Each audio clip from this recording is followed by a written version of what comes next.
What up? What's good? What's good? Was that loud? That is loud. That's good though. There we go. Fire. So, guys, welcome to the show. As you saw in the thumbnail, yes, we're going to talk a lot about Batman, Superman, and some of the things that are kind of going on with them that I think are worth talking about. Definitely, we're going to talk about Project Justice League, which we dropped something today and it kicked ass. So definitely check that out over on my Twitter account and on the Foreigners Network. We're going to talk about the Rings of Power.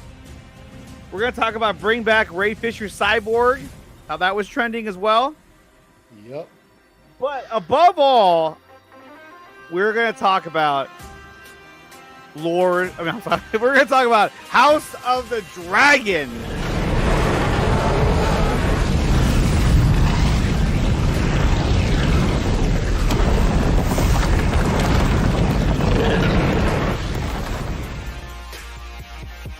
So here we go, guys.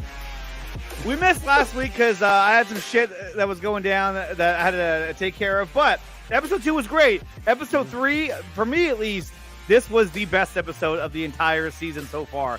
Anthony, what did you think of episode 3 of House of the Dragon? That was fire, man.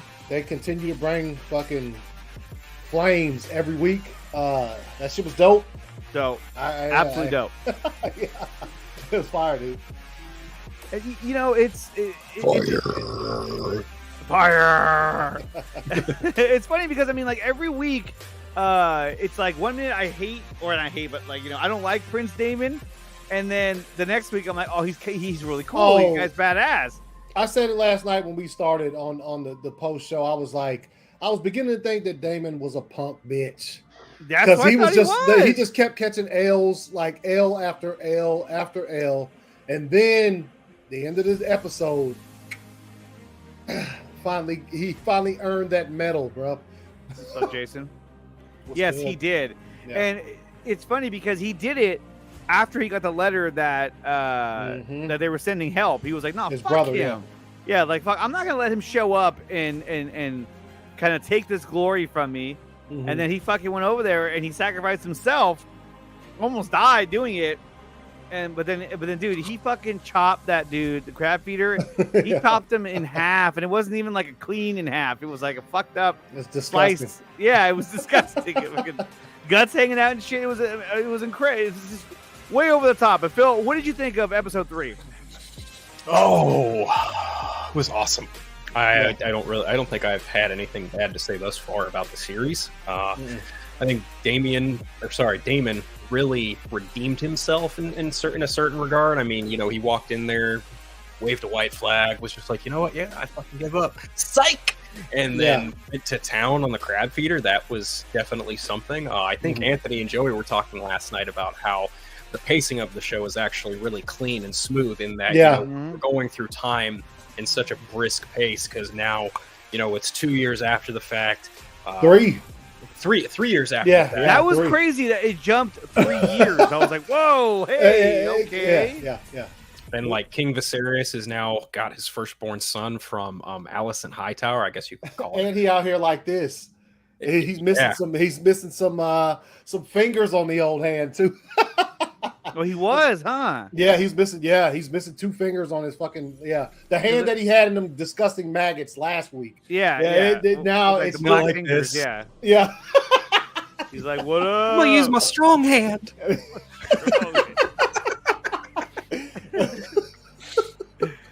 But no, man, I mean, it was great. I loved it.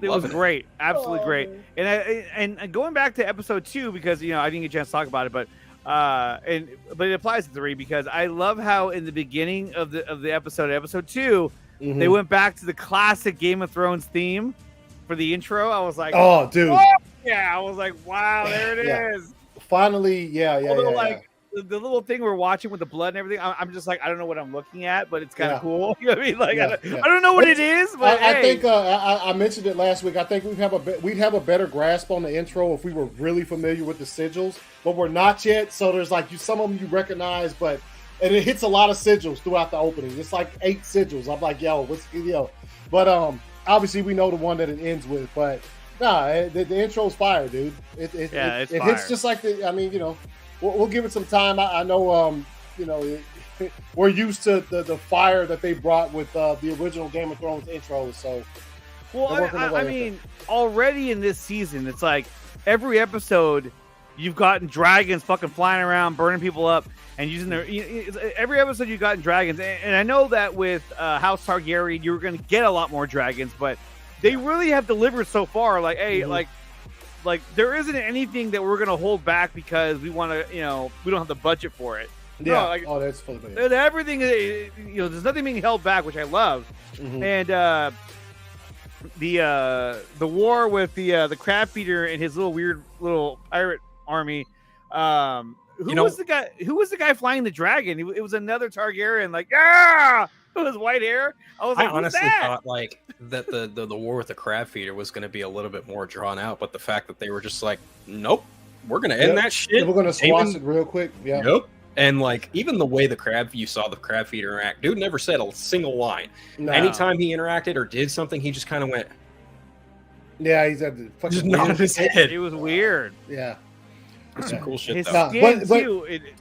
It almost looked like grayscale, but it wasn't. It was just like burned up. Yeah. It was just like fucked. But no, I think it's fitting because with the time jumps that we've seen from episode 2 and 3, what you were just saying, Phil, about them, you might thought it might be a little. It probably was drawn out, but we skipped forward 3 years. So remember when they're at the birthday party for a little Aegar, his Aegon's birthday or whatever. Egon. 2 years. Yeah. Egon. That's not even relax. But no, but like when the dude, when the guy keeps coming up to Viserys trying to say, "Hey, look, this is urgent." Through their conversation, you see that this has been happening for a long time. Like this, those crab people have been over there clapping folks for 2 or 3 years already.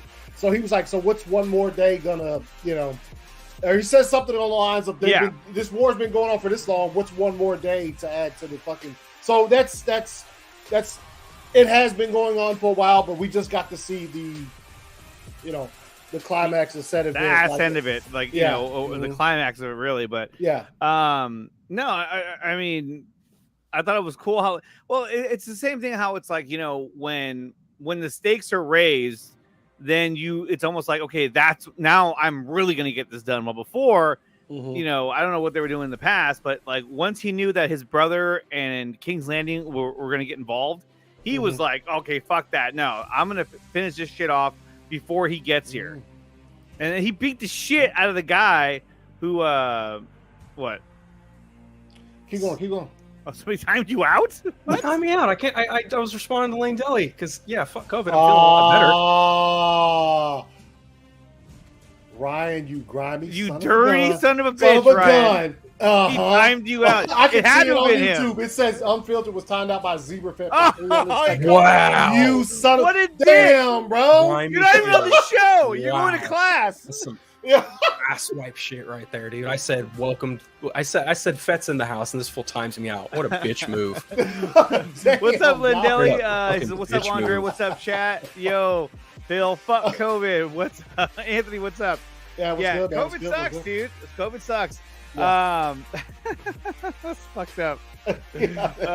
Lydia plays his hi Nick, what's going on? But so the episode itself, I also liked how I'm like blanking on fucking names right now, but the girl Rhaenyra, how she was, kind of going through this feeling of like, hey, look, you said that I was the heir of the throne, but in reality, it just seems like you want to marry me off and get some assets out of it, and then fucking, kind of do away with me so that your new son here can be the heir of the throne. But then, I thought it interesting that he tells her, "No, I'm not going to take you off. I'm not going to remove you from the heir of the throne." And that's look, man, we're well versed. And I mentioned this shit last night. But why though? You would think most of the people, most of those kings would be like, "Yeah, I'm sorry, it's going to go to my son. It has to be a man." But he doesn't want to do that, and I think that's awesome. But I'm wondering why he's, kind of going against that. I think he knows. He knows what she has to bring to the table, so he's just not going to do it. And that's his. it's his firstborn, so he's not. You know, I don't know. I think there's a certain tie there that doesn't exactly meld with what's happened, what the realm has known before, as far as heirs and people who run that shit, who sit on the throne and all of that. I did like that scene, but that does put him at odds because, yo, the character who's proven himself to be mad grimy, and we've already been talking about him. Yo, Otto is grimy level 7,000. Right, the Hand of the King is grimy level 7,000. He came in her chambers and literally was just like, "Yo, you got to convince him." And she literally says to him, "Rhaenyra's gonna be a fire queen, though." He was like, "You think anybody wants her to be? Yo, you need to do this." Yeah, this, that was a dirty move. You need to convince him this, and this. And I was like, "Damn, you a dirty bastard." You know what I'm saying? But we're used to that though. That's happened several times before, as you know, in the original Game of Thrones series. So. That's it's cool, man. It's cool. It's good. It's because you get to see going forward. You know, for later seasons, some of these moments that we see in this one will certainly make their way back. You know, to remind us of the griminess, and then like what happens next after that. So, but yeah, it's good, man. It's absolutely phenomenal. I did see something today that reminded me of something from Game of Thrones, where I was like, "Damn, dude!" It's with a series like this, the way it's made and the way it's compromised from like lore that's already out there, books that have been written by Mr. Martin and stuff like that. Spoilers are going to come out whether you fucking want them to or not. They just happen. Just because there's a series that's out that was highly successful and highly popular that is after said series they're doing. So I did see a TikTok where somebody put the scene. There's a scene between dudes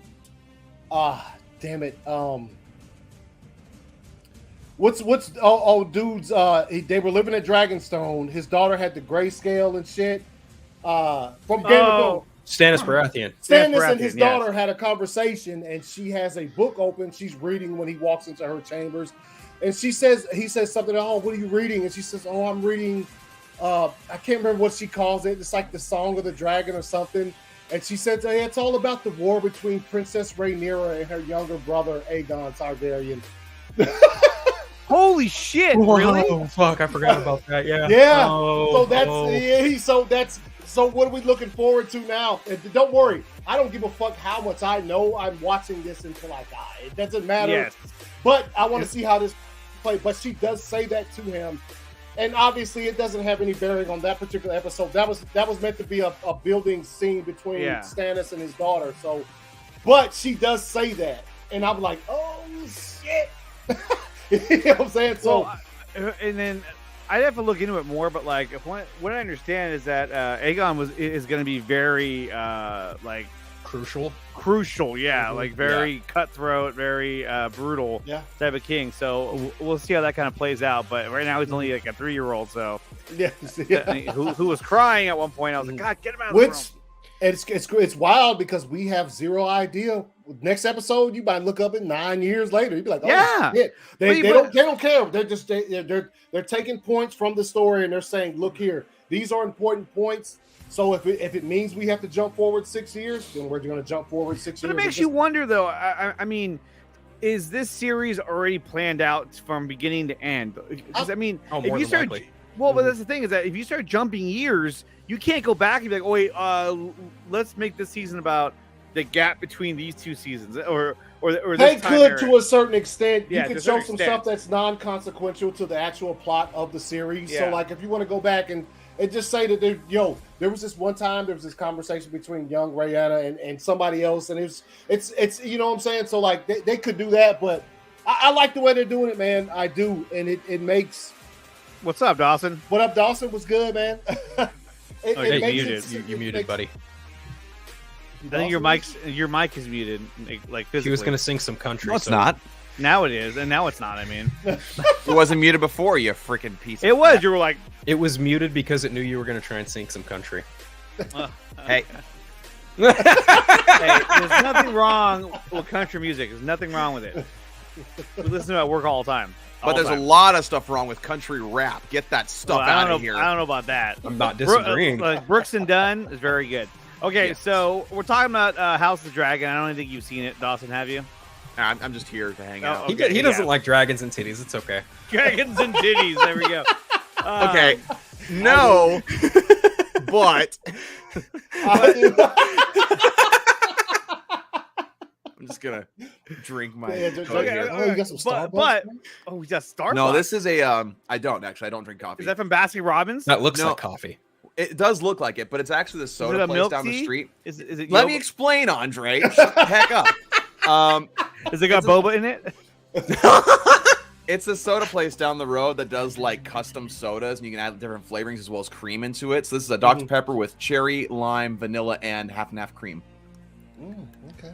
Got some. Sounds like cream in your pop diarrhea there? waiting to happen. It's there. it's basically Mormon coffee. You got cream in your pop. Got it.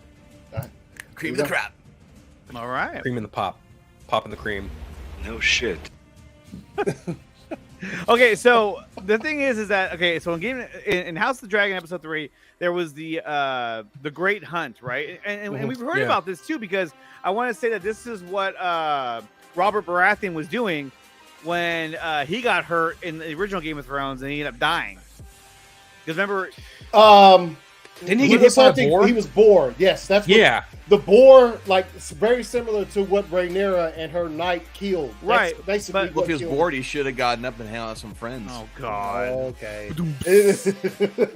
no. What I'm saying is that I thought it was during the Great Hunt, but anyway, we got to see the Great Hunt, which that was really cool. I don't know what Dawson's doing right now. Oh, we're on the move. Okay, There you go. this is like action packed. I'm just But, hanging out. Just don't mind me.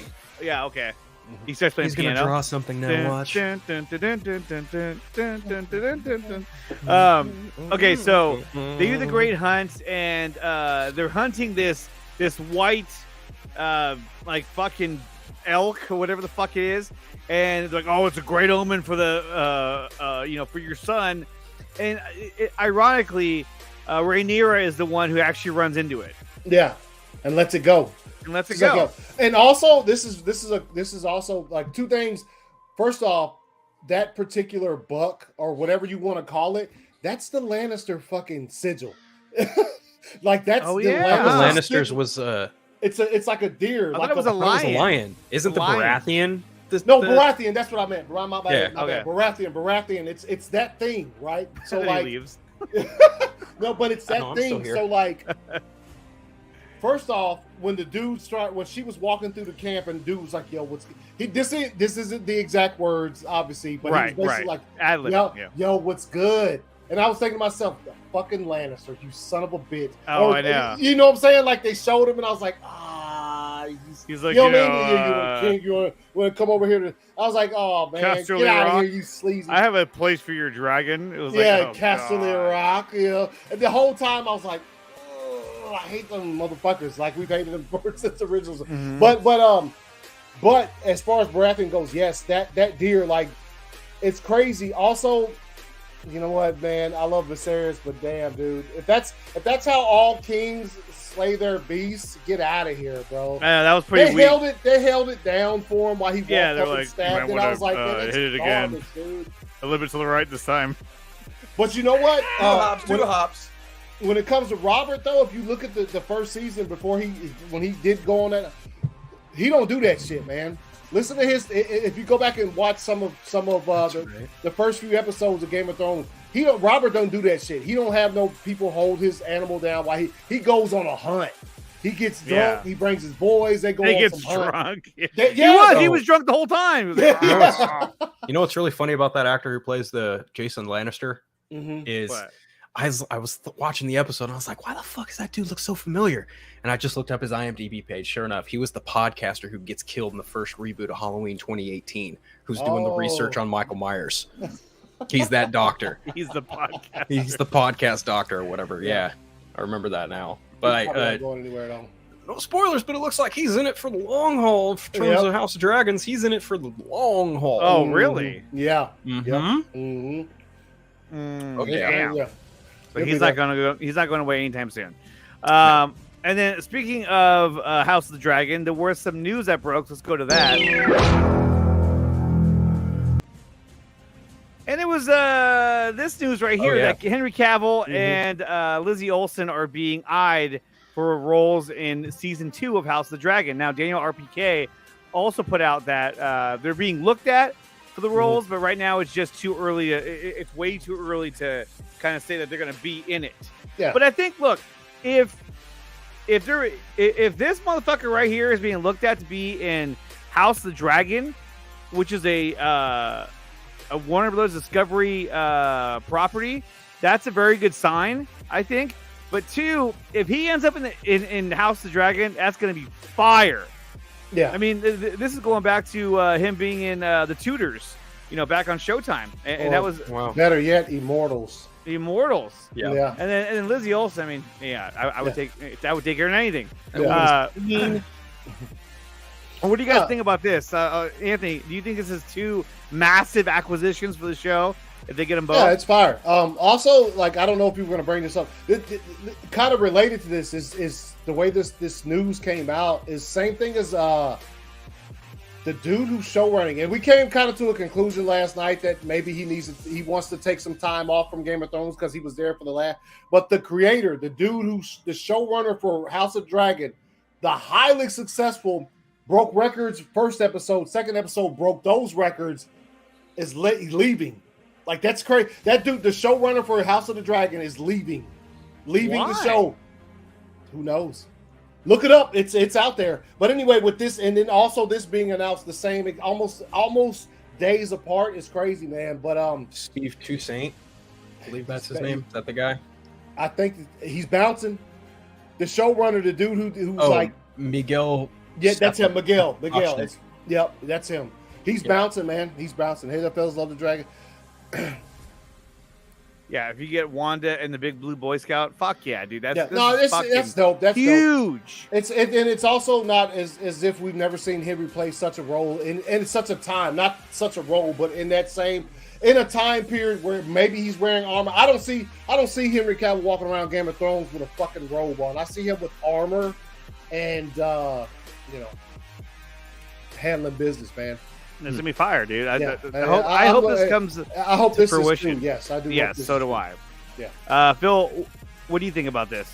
I think if they wind up in the show, that they should be a couple. They should be. I don't know who I'd want them to be. I feel like Henry Cavill kind of nails the look of a Targaryen or a Baratheon, given his look on The Witcher in the form of Geralt. He could be a Targaryen just by looking at him there, or he could be, just as easily a Baratheon just based on his natural looks here. As far as Elizabeth Olsen's concerned, I will watch her in anything. I'll be like, all right. Yeah. Phil. I'm not afraid of it. During the pandemic, I used to watch her Instagram Lives video where she'd be like, "Hey everybody," and talk about like nothing. I'm like, why am I watching this for? She's like Andre. You're what's called a kids. So dude, she's hot. That's why, because she's hot. Great. I was like, okay, yeah. Oh, she is. She's very good looking. Yeah, very good looking. Yes, yeah. Yeah, she's extraordinary. So, if they do show up, I mean, obviously we're familiar with Game of Thrones. We've seen. There's no telling how she could show up. There's no telling how he could show up. They could be a couple, could not. Just having them there would be dope. That'd be dope. I have zero problem with any of that. Yeah. I mean, Henry Cavill in and of itself, coming back to a WB property, that's like I said, that's a good sign. That's a good sign, right? And like even coming to something like this is like, who wouldn't want to see Henry Cavill potentially on screen next to a dragon? Yep. Just saying. Definitely. And then like just the way the episode ended, with real quick, I'm gonna put this out here now, and if it doesn't happen, clown me. I don't care. I'll take the clowning. If it does happen, though, I will be trying to collect Henry Cavill, 30-year-old Aegon Targaryen. Let's go. Oh fuck. Oh yeah. Oh fuck. Hey. And he be kind of a bad guy. I mean, that'd be dope. I just thought of that. Yeah. Think about that. They said next season. They're looking at them for next season, and the way that the episodes are progressing yearly. You know what I'm saying? Yeah. It's fire. Yeah, dude, that'd be badass, dude. Oh my god, that'd be wild. totally wild. It'd also be dope because that would be the standoff. Like I was saying, what I was talking about the TikTok I saw earlier. It's a spoiler, but it's not. But like that would be dope if that's where this show leads us in a few seasons when it comes to its end is young Aegon versus his sister for whatever. Imagine Henry Cavill versus the actress who plays. And look, she's gonna kill it. Matter of fact, let me not forget to mention what. The actress who plays Young Rhaenyra is smashing that shit. Oh, she is killed. Like this episode, especially. But you were saying later on she gets played by an older actress. Yeah. Yeah, she does. But I'm saying Alex, she's killing it. Yeah, exactly. And what I thought, because in the trailers we saw both actresses before the series started, I thought we'd get going forward flashbacks. It looks like they're gonna do all the way up until a certain point, and then she just gets older, and then here we are. So, I mean, here's some shots of just the show itself. I mean, it's absolutely fire. That's just dope, man. Incredible. It's incredible. Droga, I can't remember where my wife got that shirt from. I don't know. She got it from me for Christmas like a few years ago. But I can't remember where she got it from. I have a shirt that I work out in. It says "Training to Save the World." It has like a little Superman symbol on it. But I don't know. I think the one that you're wearing, I was like, I mean, you can find that at almost any store. I think I got this at Kohl's, man. This is Kohl's shirt. It's a nice shirt, man. Well, all I can say is this: is that I am thoroughly excited for episode 4. How many episodes are actually in the season? 10. Wow, this is great. I was afraid you would say 6. Like, fuck. No, well, this ain't Disney Plus now. We're talking about HBO. Like they put forth a full chapter. I mean, for you. every episode looks like a fucking movie. Yeah, it's dope. It looks that good. Dope. You're like, wow, this is nuts. You think Lizzie's Disney. playing a young Melis? Hey, man. I mean, possibly. Is Lizzie Damon's side piece or whatever? His little. Is that what her name is? He's talking about Lizzie Olsen. Yeah. Oh, Elizabeth Olsen. That'd be fucking crazy. Yo, she kind of looks like her. She Put kind of red hair does. on Elizabeth Olsen. Is he talking about huh? that? Dude, that would be fucking fire. Jose Hernandez has a question, not Game of Thrones. He says, when do you expect the trailer for The Flash to come out? Next year when we get to watch Aquaman. Yeah, next year. Not anytime this year, and not anytime soon as well. Yeah. But all right, final thoughts on episode 3. 1 out of 10. What would you give episode 3? I would give it. For me, I'd give it a 10. I thought it was awesome. 10, yeah. 10. Easy. 10. I don't think out of the first 3 episodes, there's Shut up, Dawson. out of the first 3 episodes, there's nothing less than 30 points across the board for me. I can't find weaknesses at all, and it's incredible to watch. I love watching something where like you already know what it's bringing, but like they continue in slow moments, fast moments, big moments, small moments. But you know what though, it's dope, man. I love about Game of Thrones is that they have the real fucked up shit in there, like how dude wanted Viserys to marry his daughter who was only 12 years old, and he's like, "What did your mother tell you?" That I don't have to. Basically, I don't have to have sex with you until I'm 14. Like, oh god! Like, what are we doing, look, man. And here's the thing that we talked about last week. Well, Phil was there. We're thrownies, so we're used to a certain level of like real griminess. But you're just like, ooh. Yo, they're taking it. And then this episode, fucking Otto comes in there like, yo, you should make Rhaenyra marry young Aegon. I'm like, ugh. Yeah. What was up with that? That was a trip. I was like, wait, because the Targaryens have done that in their history. Yes. Like so she's saying the best way. He was trying to instruct the king the best way to keep everything without people talking shit, without other kingdoms trying to clap on you for having a female as a woman as your king. Just have them marry each other, and then they'll both be king, is what he's trying to say to him. I was just like, bro, that's your brother, homie. Yeah, like, what are you talking about? But no, I mean, and that's the thing, is that they've done that before within the Targaryens. So they do that shit, man. They do it, man. It's also just think about Viserys' wife who passed in the first episode. She was blonde headed. She a Targaryen. Yep. She probably was a cousin or something. You know what I'm saying? So like, also, I mean, obviously, Alabama. That's what they do. Now it's more like West Virginia. Oh. Okay, Okay, so we'll see how episode 4 shapes out next week. Check it out on HBO Max Sundays. I know that's in his neck of the woods. There we go. Nah, man. Hey, what's good, No, Johnny? we don't like West Virginia out here. Nah, somebody We don't said like that. West Virginians out here in Virginia. We're the real Leonardo Virginia. Leonardo DiCaprio on steroids. Damn, bro. We got a $5 super chat from Joey Henderson saying if Henry Cavill could be in both The Witcher and possibly House of the Dragon, I think he could put on another Superman appearance. Yes, sure. I would agree with that. If he's able to, then fuck yeah, he's able to. But I think that, if he's even being considered for a role in House of the Dragon, then that could be part of his negotiation and contract talks with Warner Brothers. Like, hey, not only do we want you to be in Superman, but we want you to be in House of the Dragon as well, which is another fat ass payday for him. And it's all about scheduling at this point. So if that does happen, then I would be very, very happy. And I'm so very happy for the super chat. In fact, internally, this is how I'm reacting right now. Oh my god! Wow! Oh my god! I always imagine the dog is the super chat in that video. Oh, yeah, the big, yeah. So thank you, Joey Henderson, for that $5 super chat. And that's going to do it for episode 3 of House of the Dragon. Yep.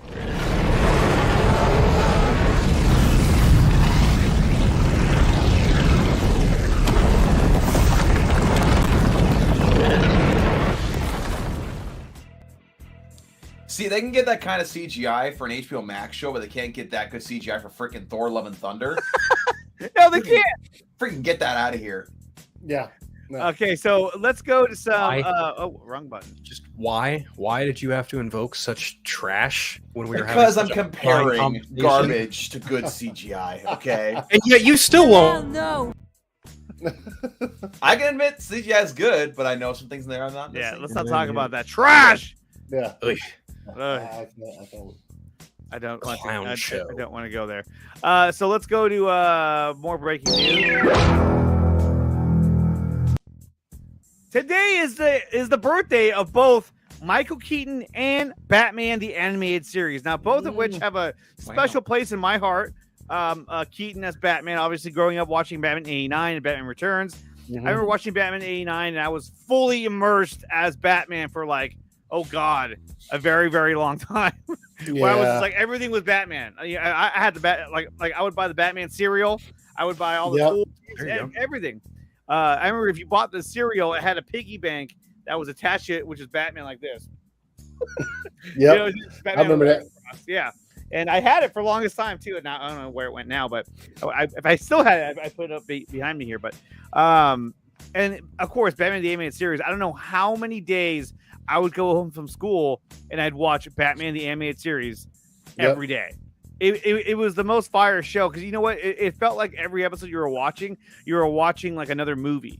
It was great. I loved it. Batman animated series is the gold standard when it comes to animated anything. Yes. Period. Yes. It just is. They put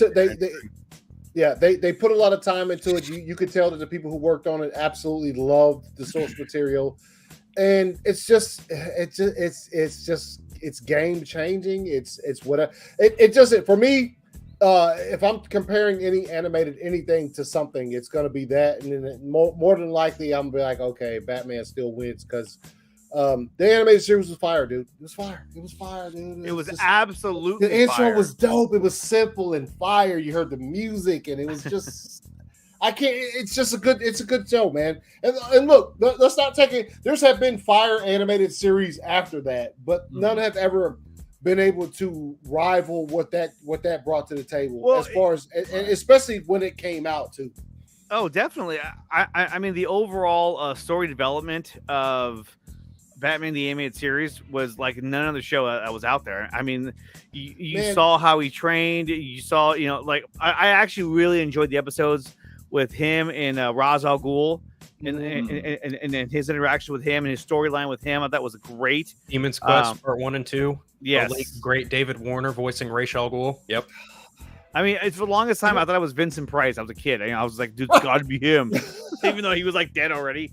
But it was somebody taking an animated series. They treated it like the artists and writers who actually have written Batman and drawn Batman in comics in the past. They treated it with the same love. They gave it a lot of love, and they were like, "Yo, the theme is fire," because it pretty much came from the movie, and they were just like, "Yo, let's do." And I remember watching it. It just hits all the beats. No matter what episode is your favorite, they treated they treated the villains especially. Oh yeah, they gave them love, dude. You know what I'm saying? Like they treat even no matter how bad they were, they will show you how bad they were, but also you're gonna find a personal side to the Joker, to fucking Clayface, to whoever. The Batman animated series is just. This series is literally the reason why Mr. Freeze is such a profound Batman. Yes. Because the episode Heart of Ice. I think one of my favorite things finding out about the making of this series was I was listening to, I want to say it might have been an episode of Fat Man on Batman before it became Fat Man Beyond, before Mark Bernard became the permanent co-host, back when Kevin Smith actually had people who worked on Batman talk about making Batman. It was Bruce Timm or Alan Burnett, someone. When they were making the show, it was 1990 or 1991 when they were still, getting it all situated and whatnot. And they were finding the voice for the Joker. They had a big cardboard cutout of Hamill's Joker, right? But they had a caption next to it when they were doing recordings that said, "Don't think Nicholson." And I think that is what is truly key to differentiating Mark Hamill's Joker opposite Jack Nicholson's Joker, even though both are so spiritually faithful in some regard to that character. But having Mark Hamill basically come in after doing his lines for, I want to say Heart of Ice, because he was Richard Boyle. Yeah, something Boyle. Anyway, he did the voice of Boyle for that. And then they asked him, I was like, hey, Tim Curry was to kind of be the voice of the Joker, but it's just not working out. Would you want to give it a try? And it might have actually been the episode Mark Hamill was on. And Mark Hamill, to his credit, like he came and he owns that role to this day. Outside of being known as Luke Skywalker, he is known as the Joker. Yes, equally. Yes, equally in the and the larger fandom. Yes, Heart of Ice. I'm rated like fuck out of here. Get out of here, Droga. You son of a bitch. Trey Lance, baby. But no, it's such a good show, and like I said, I watched it every single day when I was a kid, and I'd even watch it now if I could. If my kids get a little older, I'm going to force them to watch it. It's such a good show. I mean, Dawson, did you ever watch Batman the animated series? What kind of freaking question is that? I mean, you see my office, don't you? I mean, the fact that I'm a diehard Batman fan. You're being very quiet about it, so I figured. I was allowing you guys to speak, and I'm freaking drawing Superman mashed up with Darth Vader. What more do you want from me? Like, that's a very. Let us see it first. That's a tall. Let us see it first. It's the first one. Let us see it first, and then. Yeah. When you get done. I got you. But no, like Batman the Animated Series, like all of you guys have said, it's the gold standard when it comes to superhero animated content, period. I mean, even rewatching it through this past year, like just living all those iconic moments for many people out there, that's the definitive Batman for them. Kevin Conroy is the voice, Mark Hamill is the Joker, and the way they have how Batman interacts with the GCPD and the origins of the villains. That's what is Batman to a lot of people, and for good reason. It's a very good adaptation, very faithful to a lot of the source material, and it does a great job of telling great stories while appealing to audiences of literally every single age you can think of. Yep. Right? You can have little kids watch, you can have adults watch, and equally be entertained without one feeling like it's super cheesy or one feeling like it's super dark or mature. They did a very perfect balance. And I'm still really pissed off that Andre asked me that question. The other gall. I'm just asking because you weren't really the brass engaged, balls so on you, sir. I thought maybe he hadn't seen it. Maybe he watches Batman: Brave and the Bold or something. I don't know. Oh, get out of here! Don't even talk to me. I don't think there's also been a bad Batman show, but that's just me. It's not that bad. But also, real quick before you move on, I will just say that one added thing about the series is. You had a few episodes that they would throw in there, man, that would be slow, really personal, like, you know what I'm saying? And it was fire. Like, how do you on a you're talking about an animated show that's 30 minutes, you have like probably 22, 23 minutes with commercials or whatever. Yeah. When it came on in the afternoons or whatever. So like you had to tell a story, and they would tell some stories that like not much action happened in an episode of Batman animated series, but when it was done, I was like, that was fine. Yeah, I was fine. When I was a kid, that was felt dope. very complete. Very complete. I can't wait till tomorrow because look, the 3 best animated series. Yes, I don't know. Spawn. I only saw a little bit of Spawn, but Batman animated, X-Men. X-Men was really good. You don't get Spider-Man. You don't get X-Men. You don't even get Superman the animated series. You don't get Justice League. You don't get any of that without Batman the animated series. Yep. Yeah, that started all of it. Yep. And yes, Andre, I've seen those ones too. Okay, cool. Batman the animated series was the blueprint. I'll say that for all these animated shows. Did you guys see this? I mean, this was, we talked about House of the Dragon, and goddamn, dude. I mean, this is uncanny. Hilarious. How much hilarious. Paul from Heavy Spoilers looks like King Viserys. Yeah, I can't see King that. Viserys. Patty Considine. Yeah. Patty. Yeah. There's it. Hey, there. Yeah, he does. Hey, man, get the blonde heavy. Hey, tell him to put the blonde. Get him a blonde wig. Do it up, man. For fucking. Do it Halloween up, man. Do it up. Halloween, you gotta be King Viserys, man. He has no matter how much of a sap he is, but he looks be just King like him. I'm talking about King Viserys. He is, man. God, King be. Viserys is man. And it's funny because I know after the first episode, when they showed this season on House of the Dragon, not just next episode, but they showed like farther reaching scenes than just the next episode. And one time he opened the door, he looked like he was 79,000 years old. Like, oh really? I'm talking about, like, he opens a door to like a throne room. And he walks in, he looks mad old, bro. Like really, really old. I was like Andre? Shit. Yeah, like me. Yeah, there we go. You know, Anthony's older than me, so I'm just saying. That doesn't show. That's great. Okay, so moving on to our next topic, we have this guy who's probably one of my heroes in life, which is Tom Cruise, and here he is from a preview of Dead Reckoning. There we go. Can you hear that? Barely.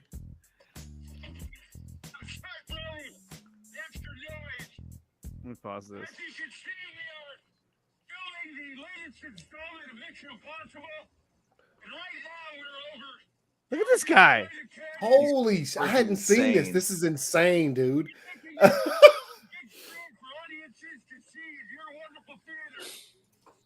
Wow.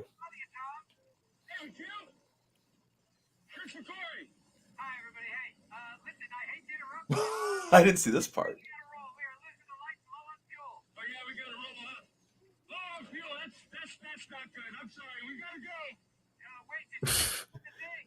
This is bananas. We have a first look at the Mission Impossible trailer and a very special screening of Top Gun Maverick in its entirety. So please enjoy. And hey, let's all have a great summer. And action! We'll see you at the movies. What Oh! I didn't see that part. I did not think that was gonna happen. I was like, "Holy shit!" First of all, Tom Cruise is National Treasure. He's insane. He's insane. Yeah, he's insane for real. Chris McCord is just looking at him the entire time, going, "Yeah." You couldn't pay me to have me do what Tom Cruise just did. He must have been attached to it somewhere. He probably did it for "This free. is a 60-year-old man too. Look at How this insane is that?" Yeah. Oh my god. Yeah, I can dude. feel the, you know what I mean? I'm just like, oh god. Tom Cruise redefines the term "no fear." He real? literally redefines it because I got a thing with heights anyway. Andre knows because I definitely did get on none of the posters. Van Damme splits. Andre and Ryan and yeah. Ryan's son got on a fucking one. Bro, I can't remember the name of it. Man. He's a big guy, but he's scared of heights. It's kind of like an elephant. Heights. What was the name of the one y'all went on? What was the name of the one y'all went on where it went straight down? Oh, it went straight down. It was like the rattlesnake. I mean, it had something to do with the snake. Even Guess I was where like, I was oh, at the shit. entire time that it took place. I was on the ground safely. My feet were secured. I was like, hey, you guys are having fun up there. Hell yeah. Nah, I ain't doing shit.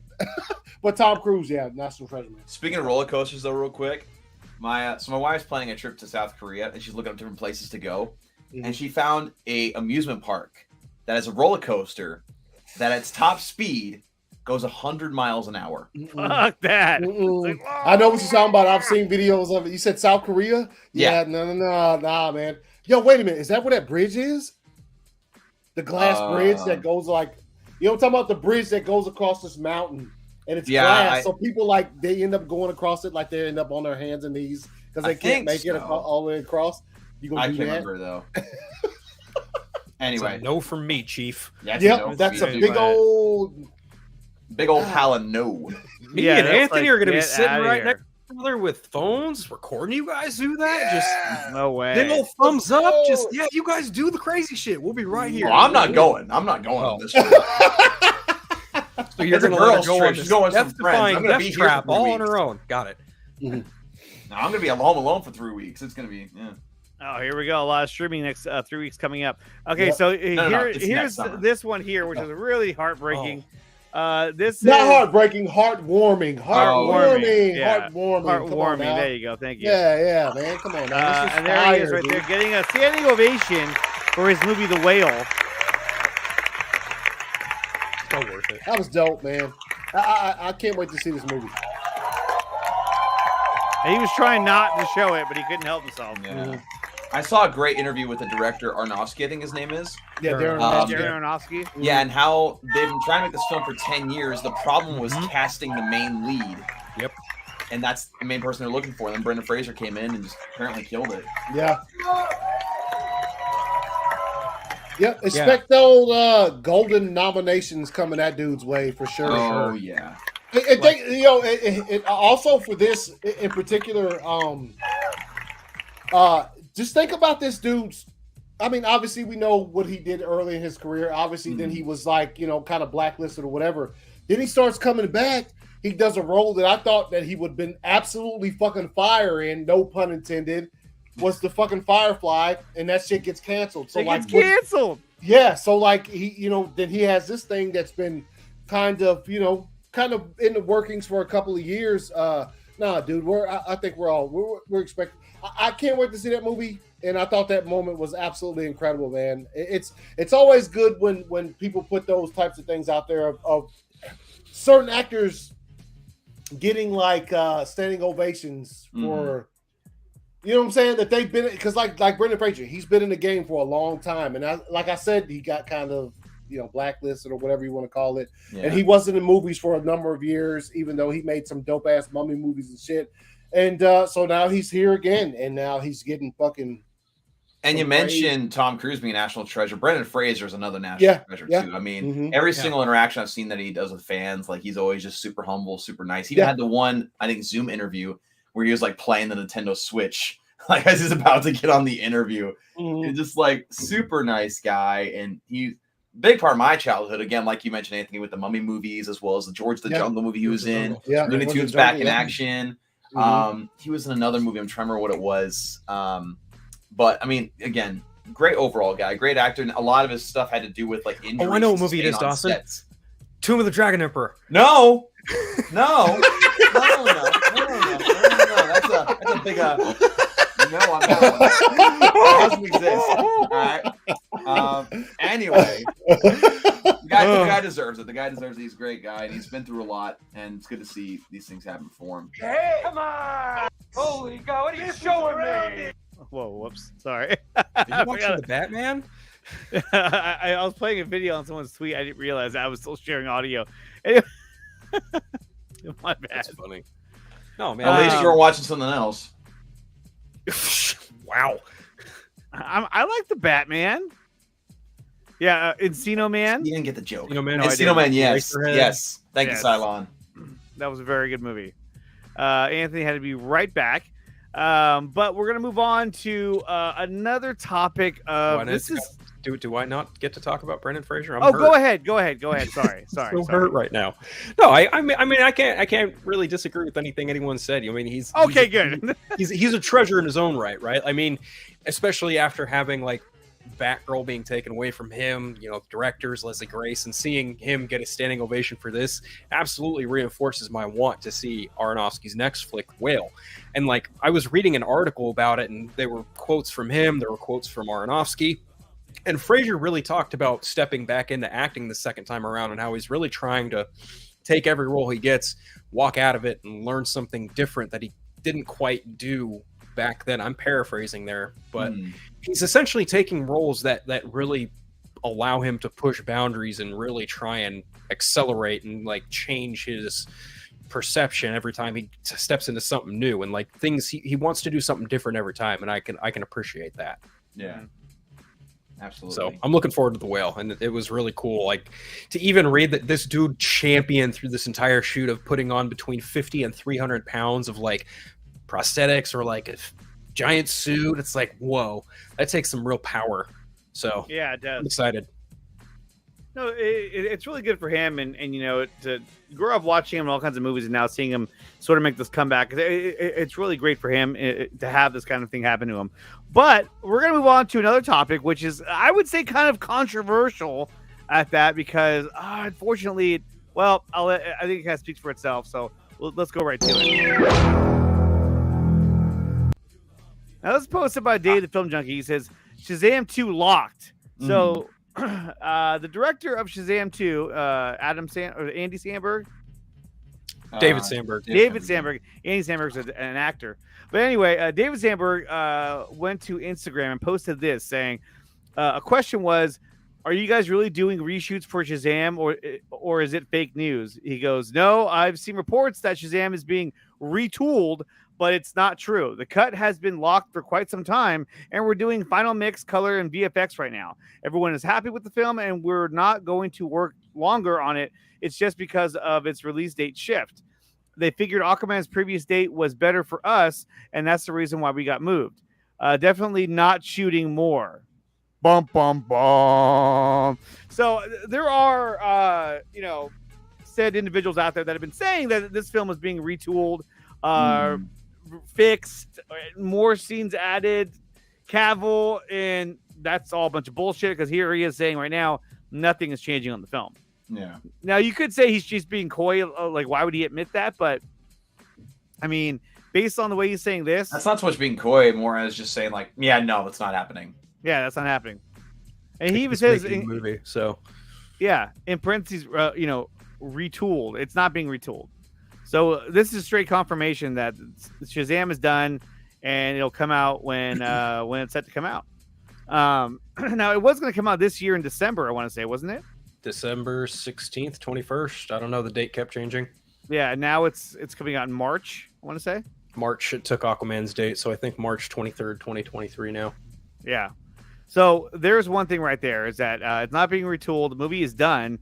I think it'll be a good movie. I'm looking forward to it. I'm hoping it has more connective tissue like it did in the first one. That one probably had more connective tissue than any other movie after that. Yeah. To the whole DC universe. But we'll see how it plays out. But I mean, Phil, what do you think about it being locked? Does he pretty much confirm that here? I mean, it's pretty safe to say. I mean, he's the guy who's made the first movie. He's making the second movie. He's been working on it tirelessly. They showed it off at Comic-Con. It's now September, October, November, December, January, February, March. 6 months. There's 6 months left before this movie officially gets unveiled to the world. On the way I look at it is, you get a couple more months to polish it and make it look as pristine as possible, which even based on the trailer that they showed, he even did a breakdown of things that there were certain scenes in the trailer that he was like, yeah, we put it in even though it wasn't finished. Like there's a point in the trailer where Shazam gets hit up against a wall. You can see that his cape isn't even fully CGI. Yeah. Like that was an unfinished shot. And he's like, yeah, we even put that in there because we just didn't have time before Comic-Con to finish it up, but it's one of those things where you can kind of get away with because it's so blink and you'll miss it. Yeah. No, I'm content that he's out there and he's seen obvious bullshit from people who love to put out obvious bullshit, and he's shutting it down, as he should, as a lot of these directors should. I'm glad he's being like, yeah, no, it's coming along nicely. We're not retooling anything, and it's gonna come when it comes, and I'm content with that. I'm glad he's, kind of quelling the fake fires that people are starting. And for me, I wasn't the biggest fan of Shazam. What I do appreciate from David Sandberg is the fact that he is usually pretty upfront with fans on social media.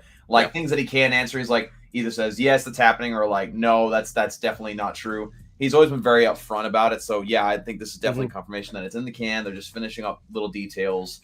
And I didn't really believe a lot of those rumors of retooling that movie to begin with, because for that movie, I don't really see why you'd have to retool it or what you could add in order to fit in this universe or whatever.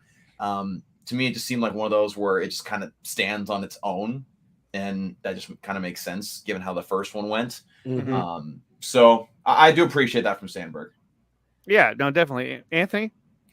Yeah, no, this is dope. This is I've been very appreciative of Sandberg's interactions with everyone. Just what I mean, and the video you guys just mentioned, the one he put out there where he was he went through the entire process of the Comic-Con thing that they showed, and the reason why this looked like this what looked like that, and it's fire, man. And as far as retooling, I mean, I don't.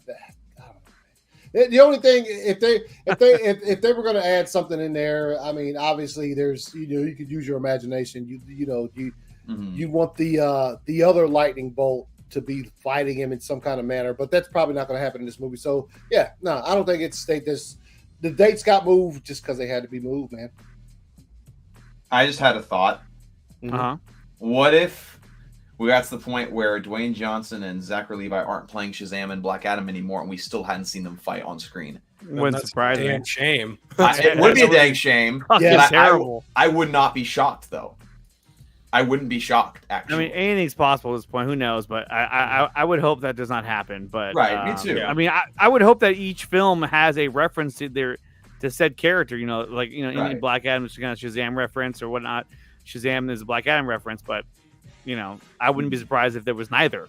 Yeah. So it's you never know. But it's not being retooled, so anyone's telling you that, I don't know. Could be. It could be. But I think if anyone's telling you it's being retooled, they're full of shit. Let's move on to the next topic. So this is an article that was from the Hollywood Reporter, and it says David Zaslav wants to be anti-Netflix, all in on theater, a fan of linear TV, happy to sell content to other players and focus on the bottom line. Okay, and on here you see Harry Potter, you see Guy Fieri, you see Scooby-Doo, the dragon from House of the Dragon, and Pattinson's Batman, and Scooby-Doo. So let's take a look at this article real quick. It says, no, I don't want to talk about that. Hold on. Fast forward to 2022. Zaslav and CEO the Discovery is running a scripted powerhouse and betting on movies as a key content engine. But he, along with CFO Gunnar Winfield, whatever, still vows to zag with industry zigs. We have no intention of being beholden to anyone in particular or to a specific business model. So simply put, we are open for business. So they're just looking to make money at this point. Let's see here. What's it talk about? Here's Kylar. Oh yeah, fuck that guy. So here it is. So it looks like some of the money. What's that? His words. His words, exactly. We have a different view on the wisdom of releasing direct-to-streaming films, and we have taken some aggressive steps to course-correct the previous strategy. Like canceling Batgirl. We will fully embrace theatrical as we believe it creates interest and demand. As films move from theatrical to streaming and elsewhere, their overall value is elevated.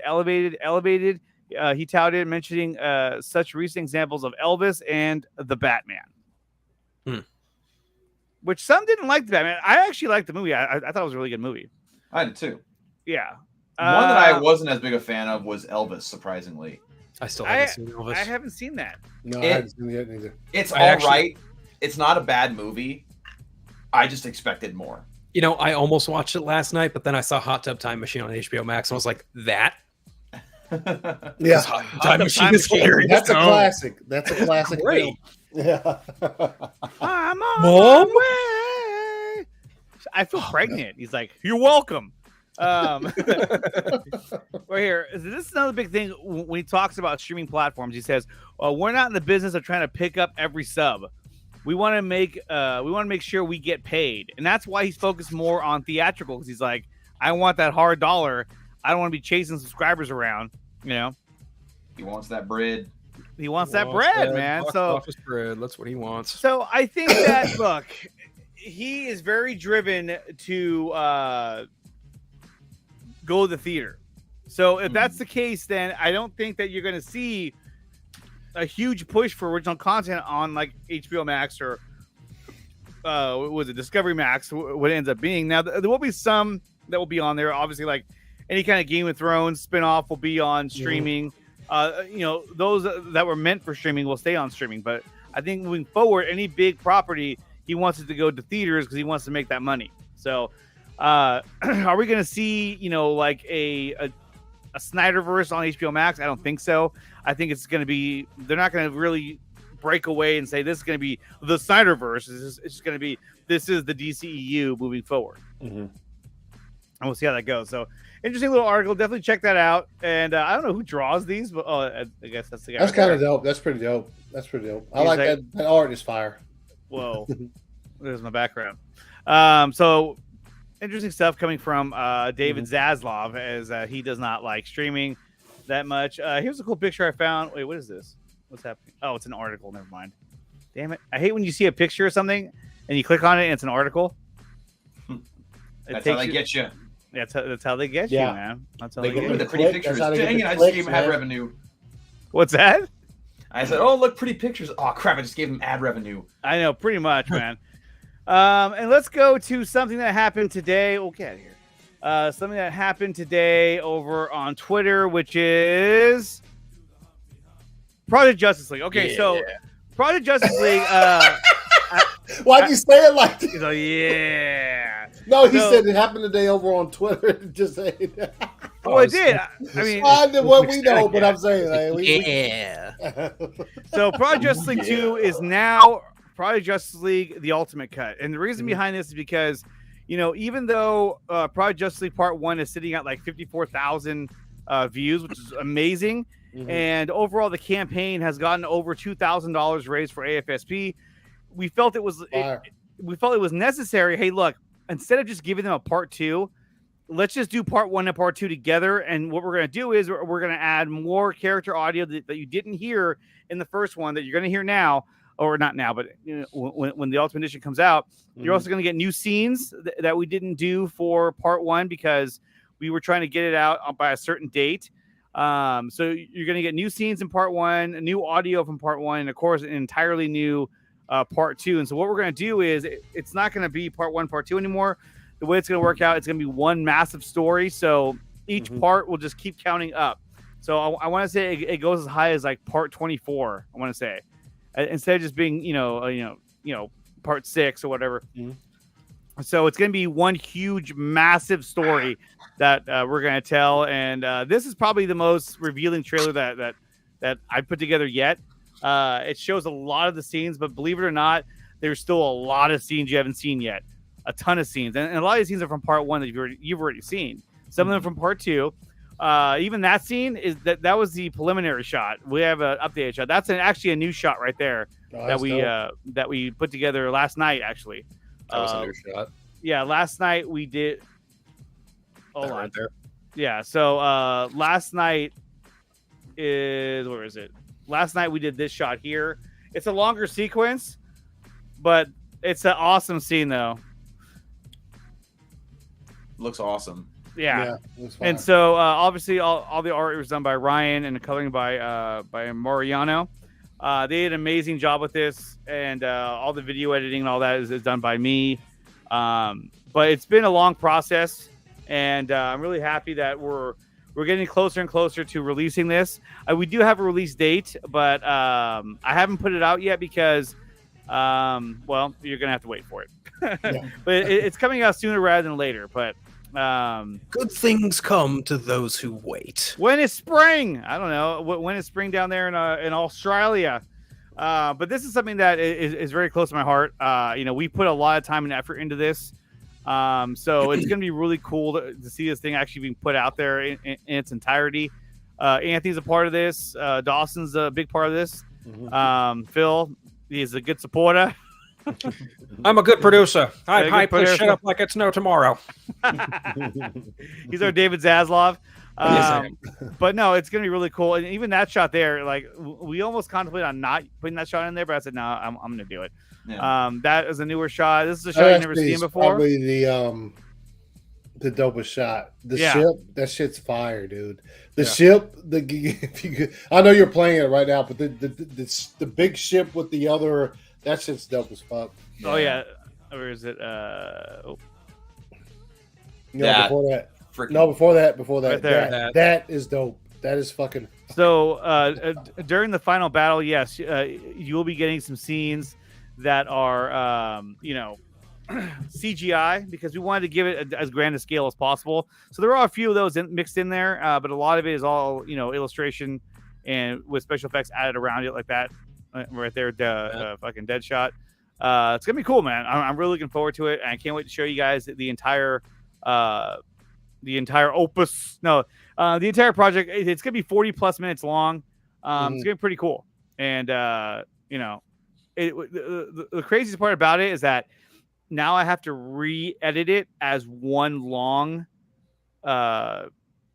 movie or fan film. Because before it was in two parts. So, I had both parts already separated with their intros and everything. Now I'm like, oh, shit. So now I have to cut it, connect them. It's not that bad, though, but still, it's going to be a lot of fun. So, you did it to yourself. I did it to myself. And thank you to everybody who supported it. Right now, it's sitting at, what is it? At 4,500 views on Twitter alone. I'm not sure where we're at on YouTube. But it's going to grow as time goes on. I know it was over 600 views earlier today. I'm not sure where it's on YouTube. It has now 800 views. 800 views. Right. So it's going to break 1,000 pretty soon, and it'll just kind of climb from there. Yeah. Our previous trailer, which was the initial trailer for Project Justice League Part 2, that one's sitting right now at 34,000 views, which is incredible. Yeah. And then what is the fundraiser at right now, Dawson? The fundraiser currently is at. Let me go to it. Hold on. Where's it at? Show me the fundraiser. Show me the money. 2,135. Yeah, so that's awesome. So we're already over $2,000. So the more the merrier. I don't want to set a target for this. I just want to push it as far as we can. Yeah. So thank you to everybody who has donated so far. And if you can't donate, share that link with somebody else that it can. And just get the word out there, that we're trying to raise money for AFSP. And there are people out there who I guess want to throw shade at it. Hey, that's what you want to do. That's on you. Yeah, if you want to throw shade at a project that's raising money for suicide prevention, then you do that, buddy. See how that works out for you. Yeah, exactly. You do that, and you keep lying to people for money too. It's fine. It's totally fine. Yeah. It is what it is. Do that here. But this is for a good cause. I mean, I'm not pocketing this money whatsoever. So you can see it going straight to going to AFSP on the donation link. So definitely check it out, you guys. It's gonna be badass. I'm really excited for it. Project Justice League coming out pretty soon, sooner than you think. So, but guys, that's about all the news I have for today. It's hot as fuck in my studio. It's 110 outside. In here, it's 80 something degrees. I'm boiling, melting right now. So we're gonna wrap things up. Let's go around the horn. Nice and cool here. It's nice and cool in my house too, but not in my studio. So let's go around the horn. Phil, where can they find you? Normally you can probably find me on the Four Nerds every Thursday, except last week because I was sick with COVID, because that totally sucked. You can listen to my podcasts, The Eternal Night, as well as Superhero Stress, on Podbean or iTunes, wherever you guys get your podcast fix. You can catch me here on most Mondays. It has at least 69 views. You can catch me on This Guy Show most Fridays, and occasionally, maybe, if they have me back, World's Finest, to talk House of Dragons some more. I don't know. That's entirely up to Anthony, Joey, and Meg. Oh, damn it! I just got here. And occasionally you can catch Dawson and I on, weekend nights if we do another late night movies. I don't know. It's been a while. We might do another one. Well, now hold on now. What's this? Well, don't show it now. I was gonna do it when I was going out. I don't want to interrupt Phil. Well, no, because I want to talk about. It's actually another topic I wanted to talk about. I just realized that I was leaving off the table here. So what is this? What do you think? It looks like Darth Vader as wearing a Superman S. Yeah, that's what it's dope. Great job. Great, fantastic observation skills. Hey, that's really good though. Look at that. I love it. See ya. Dude, your spawn was really good. Oh yeah. That shit was fire. This was fire. Absolute fire. There, yeah, right there. Like, you've done a lot of good ones, but to me, this is your best one ever. I was this is fucking badass. And like, I wonder if the viewers want to see my submission to the Rebel Moon art contest. Yeah. Oh yeah. Go for it. Yes. I did see So- it. Anakin Flywalker. There you go. Oh, dude. That's That's nice, pretty cool. dude. I call it Ruthar Ronan of Zerafax. That doesn't change anything. Wow. You put it in, right? Yep, I submitted it. Dude, that's just fire, dude. Dude, that's badass, man. I love how this hat turned out with like the rust. Yeah. That shit is Rust on the arm. Got the veins with the liquid that helps connect the arms and the body. I'm still working on my submission. And then Yeah, me too. so if I was an artist at all, I'd have one, but I love the legs. I wanted to get like a nice little like alien leg thing going on, kind of like more of a horse ankle. You know what I mean? Yeah. So that's dope, man. I don't know what the technical term is, but dude, that's So, yeah. fire. so Zack Snyder, Crazy, please man. pick mine. Yeah, pick Dawson's. Zach. Yes, for sure. And then also, if I see this in the movie, I'm gonna die. Right on sight. I'll be like, Like yes. But the movie Joey started, says. I'll be like, huh? Joey says throws away stick figure drawing submission. Oh my gosh. That's the hardest part, is that you can't, if you can't draw, then you're out. You're like, Well, I wouldn't say well. necessarily that, but this is really good. This is fucking dope, dude. I It love also how the looks like face he turned just out. fucking cut 3 people's heads off, and Dawson adds some heads in the back of his sword. Like he adds some heads back there. Some Yeah, I heads could probably floating do that. add could some probably do that. heads. Hey man, some type Yeah. of alien heads, man. His texture on the thing was really nice. Yeah. Yeah, that shit looks dope. Anyways. That is fucking. So, yeah. That's fucking That's fucking badass, dope. It's dude. dope. It is. I really, really like it.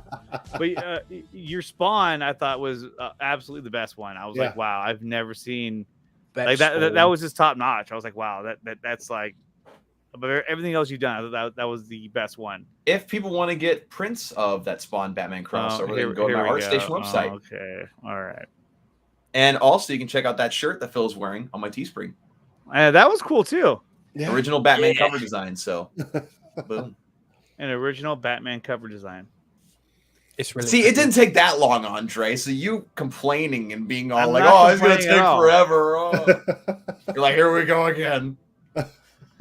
No, so the other question I wanted to ask you guys was, look, there's been a lot of talk about Batfleck and about Henry Cavill, Superman coming back. Okay, so the one thing I want to ask you was, look, there's been a lot of talk about them coming back. Mm-hmm. But the question is that do you think that they will come back and have their own solo films? Because that's a lot. Yeah, I would love to see another solo film for Superman and Batman of Ben Affleck, but it's up to him if he wants to do it. Anthony, what do you think the chances are that we're going to get both Henry Cavill and Batman back, and then they also get a solo film as well? It's probably a stretch right now, I'd say. But look, man, if If that's what they want to do, then let's fuck. It's such a damn man. Like solo films, them together would be a different story. I think if you were asking the question, if you think that they could be in something together, I would say that's more solo films, man. Now, if you're talking about them showing up in other people's solo films, that's a go. I think that's gonna happen. Those ways stick for you. But I don't know, man. I don't know. I'm just like you guys. I do want to see some Henry Cavill Superman, some Ben Affleck Batman. So we're on the same level, man, for sure. Yeah, I think that when it comes to both those characters, I think Cavill has a better chance of getting his own solo film than Affleck. And I think if Affleck wants to do one, they will definitely say yes, let's do it. For a while I thought, are the people going to get confused, or is the studio going to worry about people getting confused about having Pattinson's Batman, and then you have Affleck's Batman having its own solo film. But the thing is that at the end of the day, it's all going to make money. So I think you should just do it anyway. I don't think people are really going to care. Yeah, I mean, Batman is Batman, so yeah. Well, and they talk about a 10-year plan, so it's not like it's something that you can do, 10 years. I mean, are we talking that Affleck's going to stay with Batman until he's 60? I don't know. That's a long ways to go. So that's why I had always figured it would lead to something where a Justice League film in about 4 or 5 years where he gets that kind of death that he was supposed to get. You know what I mean? But anything's really possible. But I mean, if it leads to something, I mean, it's what? It's crazy because like if you talk about Ben Affleck, like if he gets his own film, fucking fire, dude. We'd all be like, yo, let's fucking go. Even features and shit of that nature. So I don't know, man. I think we just have to wait and see, man. It's such a waiting, like the process is we've seen what's happened. We've seen that Zaslav is kind of just like, if when I wake up in the morning and my eyes open up and I don't see dollar signs, I'm chopping your shit. Like, you know what I'm saying? That's the way he's been so far. So like, and obviously some things you just can't fucking chop when it comes to like House of the Dragon or anything Game of Thrones. Anything that's on the HBO Max platform right now, it's kind of hard. I mean, you could chop the old shit that's been on there for years or since it's been up or whatever, but as but I think come back. Well, here's the thing: is that I think that if you're gonna have his Batman and Henry Cavill Superman be in other characters' movies, I think that's definitely a yes. It's just a matter if if they want to do that. If the actors want to be in that stage where like they're side characters in other characters' movies. But I think if anything, if you get Cavill back, he's gonna get a Superman movie because that's what he's always wanted a sequel to that. So I don't see why he wouldn't get that if he was going to come back. Exactly. Phil, what do you think? I'm kind of with you in that I think the likelihood of Henry Cavill getting a solo Superman movie is more than Ben Affleck getting his own Batman movie. And that's only because it really feels like it's just something that he doesn't want to do, but it feels like he's game for being the Batman that shows up in other people's movies, as we've seen, as we're going to see in Aquaman 2, as we're going to see in The Flash, right? But as far as Henry Cavill and Superman is concerned, I truly think that he's holding out for another film. Like I'm hoping that he gets another film. Now, if you want to talk about Henry Cavill's Superman and Ben Affleck's Batman getting another movie by themselves together and having it be like a world's finest situation, I think that is absolutely also on the table because definitely. That's when people talk about Batman versus Superman, they always come out of it positive, negative. A lot of the positive things people would say are, I like Ben Affleck as Batman, and I like Henry Cavill as Superman, but people were kind of lukewarm to the story. They were kind of on how it ended, but then as we saw in Zack Snyder's Justice League, it's a story that actually pays off for something if we actually just read it. Imagine that. Yeah, exactly. Imagine that.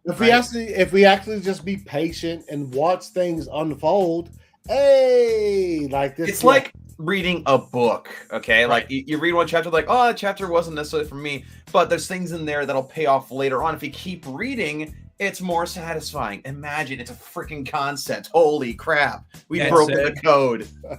I'm also just going to also reiterate what Andre said earlier in that, Ben Affleck signed on to be a very specific version of Batman. His Batman had a very poignant end point to his version of what they intended to do with his version of the character. He was going to go out fighting like a boss in Justice League 3, and he was going to sacrifice himself. We were going to get a whole new Batman 20 years later. Then again, that did kind of alter when they started shooting Justice League, so whether or not that concept still remains to be seen, I don't know. But yeah, I don't know. Like, I'm a huge Batman fan. I'm wearing a Batman t-shirt, for goodness sakes. Like Dawson and I and Anthony Everett, we always talk about Batman related stuff. Yeah. Batman is my go-to number one character. I love everything Batman, and I would love to see Ben Affleck's version of Batman get another crack at, a solo version of his story. Like, I would love to see a solo movie with him as Batman in it, for sure. Could they do it alongside Pattinson's Batman? Yeah, I'm sure they could. Will it actually happen? I don't know. I'm kind of leaning towards probably not. No, I don't. I'm pretty sure Pattinson's Batman's going to stay in his own universe. But having them shepherd these new characters that they're developing for DCEU, to me that makes a lot of sense. And I think that if Cavill comes back, he's definitely getting his own solo film because that's what he's demanded for the most part. But when it comes to Cavill, when it comes to Affleck, I think it's up to him if he wants to do his own solo film. Yeah. But we know that Zaslav has said, I want a Batman film. He's getting one with Pattinson. That's going to be at least, 4 years from now? More than likely. It depends. Dawson, do you think that these two will get their own solo film, Cavill and Affleck?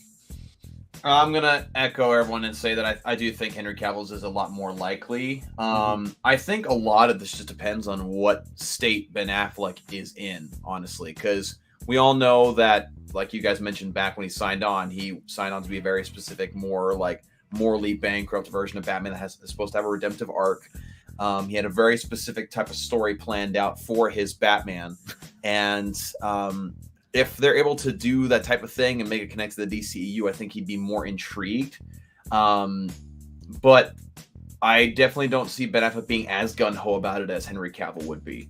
Exactly. World's Finest movie, though, I don't know how I feel about that. The concept, of course, I obviously love, because like Batman, Superman, of course, I love that. But to me, when people talk about a World's Finest movie, it almost sounds like a replacement film for BVS. You know what I mean? Like it feels like people understand that. Yeah. Like it sounds like people are like, oh, like they look at it as like a do-over almost. And it's like, I don't like that mentality. Do-over. Yeah, like I don't like thinking of it like that, because I don't think BVS Ultimate Edition should be, looked at it that way. So I don't really know how I feel about a World's Finest movie, but again, if Henry Cavill's back with Warner Brothers Studios and wants to work with DC Films, his solo film is more likely. I would take a World's Finest film if it, not necessarily directly, but if it doesn't ignore what happened in Batman versus Superman. Like if you made a World's Finest sequel, like sequel, where it takes place after even like Justice League. You know what I mean? Right. They're like, oh exactly. man. And it's like, Metallo and throwing out a Batman villain here, Deathstroke. Like if it was like Deathstroke and Metallo or something of like, you get two big like a Batman villain and a Superman villain, you make it a legitimate World's Finest story, or hell, even just have it be like Mongol, like show Mongol in the war world and Batman, Superman, and Wonder Woman. Make it like that episode of the Justice League episode where it was Batman, Superman, Wonder Woman against Mongol, the Black Mercy. Have it be something like that. I'd be okay with it. But to Dawson's point, I don't know that just doing a World's Finest and kind of doing what the Suicide Squad did and lightweight ignore events of the first film and just to do its own thing. If you did a World's Finest movie in that same vein, but it's like, oh, hey, look, we've got Henry Cavill and Ben Affleck back as Batman and Superman, but we're kind of wanting you to not remember that first movie that they did. No. Bullshit. Keep that first movie intact because canon matters. Yeah, exactly. Continuity matters. Yeah, I would fully agree. And on top of that, we had the hashtag event of Bring Back Ray Fisher Cyborg, which did trend. I don't know where it ended up at, but it did trend. Yeah, and I put it out there a few times. Yeah, you put it out there a bunch of times. I put it out there a bunch of times. Everybody did. Yeah, let's see him back, man. I think as far as look, man, live action. Look, Cyborg is a beloved character, regardless of whatever medium you're talking about. Cyborg is fire. I think. And look, we got. Even BVS wasn't even out yet when like the announcement was made that Ray Fisher was cast as Cyborg and stuff. And so like once things started to happen, obviously you saw what happened to him in the movie, and then Zack Snyder's Justice League comes out, and we get like the full fucking Cyborg arc that we were meant to see. Yeah. And everybody loves it, man. Everybody loves it. And so obviously we saw what happened. Give me one sec. I'll be right back. Hold on. Go ahead. Go ahead. All right, go ahead. Yeah. But we saw what happened. He was mistreated by Warner Brothers. A lot of cats that were, a lot of them are gone now. You know, a lot of them are gone now. Especially one specific one. Walter Mott is going to be gone. Yes, yes. Some this is a couple of little stringlings still there, still flowing throughout Warner Brothers or whatever. But we loved his performance as Cyborg and as Big Stone and shit. And so like he made his stance. He said, I won't do anything remotely Warner Brothers or DC until the house has been brought down and rebuilt. So basically, to sum up what he said, and so we're seeing that stuff starting to happen. And so like bring back Ray Fisher Cyborg was a fire hashtag, because now that we see that like stuff is changing, there's a possibility that he might feel as though he wants to come back. And if so, and if he ever gets gung ho about like, yo, I'm ready to come back as Cyborg, and Warner Brothers isn't down for it, fuck y'all again. Yeah. Like, you know what I'm saying? Like, we can give you the two fingers again that we've been giving y'all for the past whatever years because of your decisions. If he tells you he's ready to come back and you dismiss his Cyborg, I don't know what else to say. Yeah, he was great. He was great as Big Stone and Cyborg. And as far as live action goes, that's my Cyborg. That will be my Cyborg until I die. Yes. He was good. You mentioned that there are some stragglers still left there. I mean, obviously, Walter Hamada is not going to be out until Black Adam comes out. It kind of bothers me a little bit that Jeff Johns is still there. Yeah. But I think that's an inevitability. I think that his tenure at DC and WB has kind of allowed him to kind of sneak through the cracks and stay in his position that he's in right now. And it's kind of unfortunate. And truth be told, like, I was a huge fan of his writing a lot before all the stuff to come out. And truthfully, I really wish he would come out and give anyone he's done wronged or been absurdly ignorant towards, like, I wish he would give a legitimate apology instead of hiding behind a fucking like crisis manager. It's like, dude, your name is one of the biggest names attached to DC and you're acting like an asshole towards some of your best talent, and this is not a good look at all. But I digress. He wants to hide behind a crisis manager. That's his business. Truthfully, I feel like since Walter Hamada is out, the chances of Ray Fisher coming back increase enormously. And I'm hopeful that he does come back and play Cyborg in the future, but time will tell. If what Anthony transcribed continues to be the case, if WB goes, nah, then we're gonna continue giving the middle finger. Yeah, that's just kind of where I'm at with it. Also, but yeah, I mean this was a great hashtag. This is a great thing to do, especially with the anniversary coming up in a couple months now. November 17th is what, 2 months away. Yeah, so. I mean, and to date, he's the only actor in live. And as far as films are concerned, because I have to make that distinction, because everyone's like, well, what about television? It's like, yeah, we get it. There's been 2 other in television, but I don't think that it's television, though. Right. And also, like, the capacity of which his role was important, it was very important to Zack Snyder's Justice League. And I feel like the heart of the story, the Zack Snyder stuff, without a doubt. And like if you continue on with this universe and you ignore characters that had a pretty prominent role, I feel like that's not only a disservice to the character, but it's a disservice to the actor. And I gotta be brutally honest, I would love to see a Cyborg solo film or solo series or Absolutely. something. I think that'd be awesome. It would be great. I want to know what ACS is cooking for October. What do you mean? You talking about Black Adam? I don't know. I'm just a dude, man. He's in the dark again. He's in the dark. But with here he is, man. Here he is. Oh, there you go. Yo, actually, the detail on this is pretty fire. Looks just like you. Looks just like My grandson came in here the other day and he said, "Is that you?" And me and my wife were both like, "No." And then like we tried to move on with the conversation, but like he literally thought that was. I was like, "Yo, what the fuck?" That's funny. Yeah, dude, it actually caught me. It's a good figure. The detail is fire. The Dr. Fate is dope. The Hawkman is ridiculous. Wings too heavy. You get the Hawkman McFarlane figure. Wings are kind of too heavy to balance him. So you have really, he falls back a lot. Yeah, dude. Look how he's sitting, man. Look. He's very top heavy. Yeah, because the wings come detached from him. So like if you've ever had a McFarlane figure, you have like the box or whatever, but like the way it slid out, it was different than anything I've ever seen. It slid out with the wings behind it on another like plastic level. Oh, really? Yeah, and they plug into the back like it plugs in easily, but they're heavy. So like, if you notice him, he's literally kind of leaned back with the. It still looks dope. It still looks dope though. It still looks like it's really really detailed. But yeah, the figures they come out with that. McFarlane shit is fire. The only thing I'm still waiting on is the Black Adam with the hood, the one with the hood on. Yeah, because I think that looks a little bit. I saw the Atom Smasher figure. The pop was fire. The pop was dope. Did the pop have the cowl? What's that? Did the pop have the cowl, or was it the faceless Atom Smasher or the? No. It had full suit. Okay. Yes, yeah. And he's doing one of the pose has been done before in Funko Pops. I think one of them was Superman, where it's like the one arm back and one arm punching the floor. Yeah, but it looked dope. But the figure, oh man, it didn't look that dope. The figure wasn't as dope as a pop. But those are dope. They're pretty good, man. You know, that movie comes out next month. Yeah. And we haven't even gotten like a proper story trailer for it. Yeah. I would kind of hope that's coming in the next couple weeks. And look, the one thing, I hadn't seen it in physically, the Sabak, Pop, or McFarlane, hadn't seen it.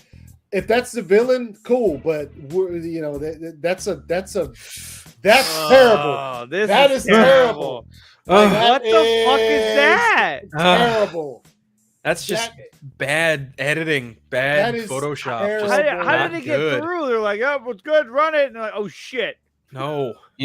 Phil makes a good point talking about the fact that you said it comes out next month, and we haven't seen a whole lot of stuff for it. I don't want to assume the quality of the film before it comes out. I don't want to do that. Yeah. But at the same time, I've seen a lot of things, or actually lack thereof. I've seen a lack thereof of things from this movie to make you hype. Right. And also, whenever a studio kind of undersells a movie like that, it's kind of a sign, or at least it suggests the idea of maybe them thinking, maybe this isn't the best thing ever. I mean, again, I don't want to assume, but that's historically what has happened in the past with these kind of movies. I think for me in Black Adam, like I liked the character a lot. I liked playing him in Injustice, the Injustice games, right? Yeah. I've had an affinity for him for well over a decade. Matter of fact, when the movie was when the character was even getting talked about, thrown around in live action, I was like, well, shit, make Dwayne "The Rock" Johnson Black Adam. Yeah. I feel like I'm almost biting myself in the ass by saying that, because his ego is so just weighing this down for me. And I'm like, dude, I agree. I like you. I like you as an actor. I think you're a better actor than fucking John Cena. But if you want to be up there with Dave Bautista, you got to dial it back a little bit, my guy. Just dial it back. Because there's, in like, even rewatching some of the two other trailers that they have for it, I'm like, the humor, I can understand people's gripes with it. I've laughed at some of it. I ain't going to lie. Like, some of the shit they do in it makes me giggle, makes me chuckle. Not going to lie.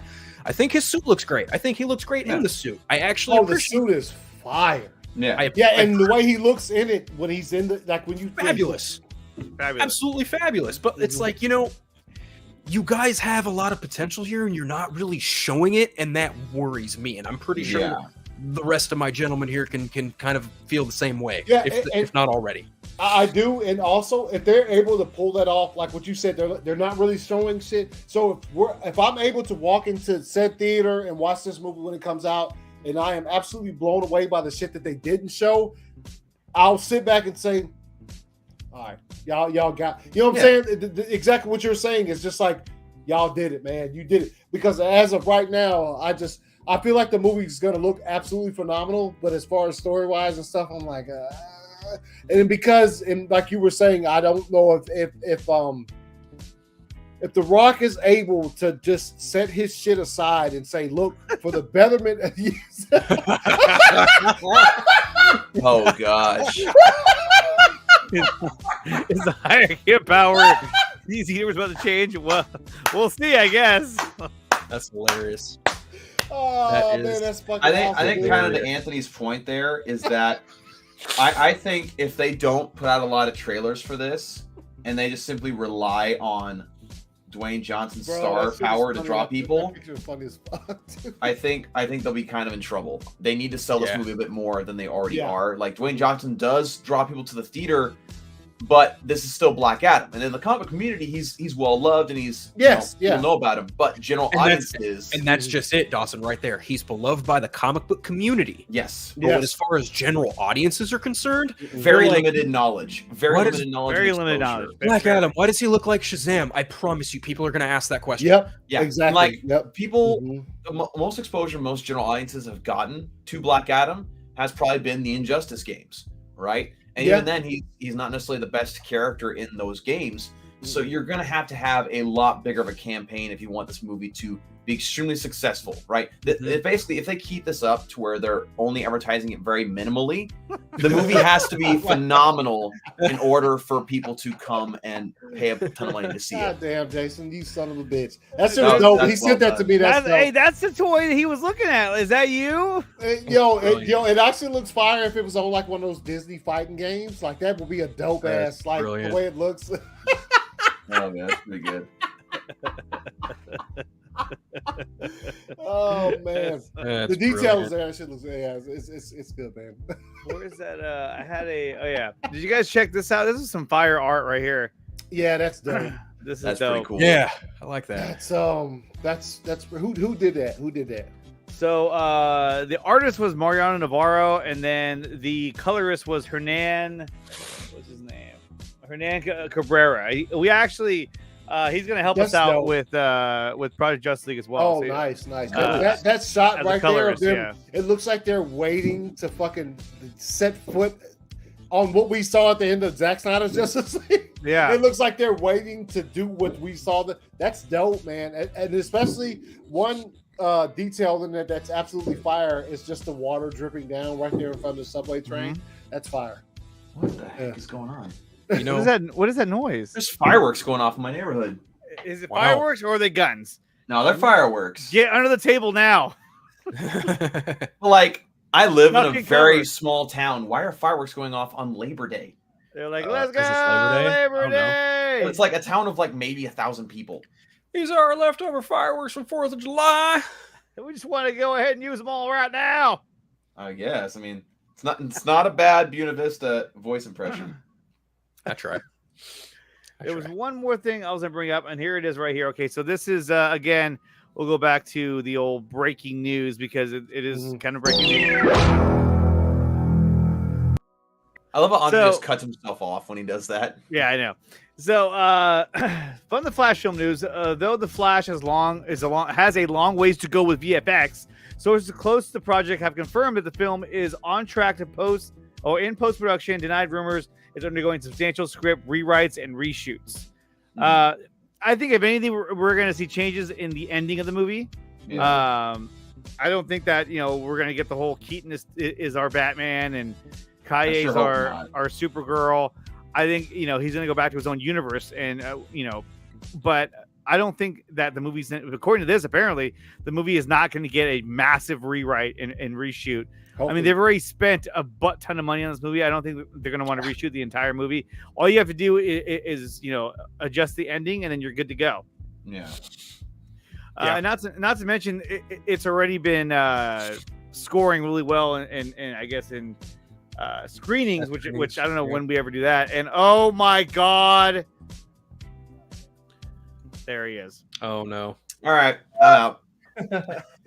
Okay, so Yeah, we can't hear you. We can't you gotta hear you. adjust your mic there, buddy. Oh no, it's not.